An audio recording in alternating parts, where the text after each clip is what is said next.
मुढ़ी तरकारी खाई सारा पर पुणी डिमांड होता टे पत्रकोबी पकड़ार।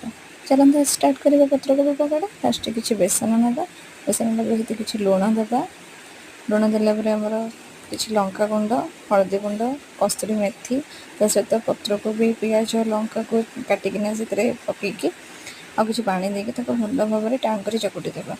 यदि आमको क्रिस्पी टी दरकार थोड़ा से लास्ट सुजी टी ऐड करदेव। सुजी ऐड करके भल भाव में टाण कर चकुटी देवा।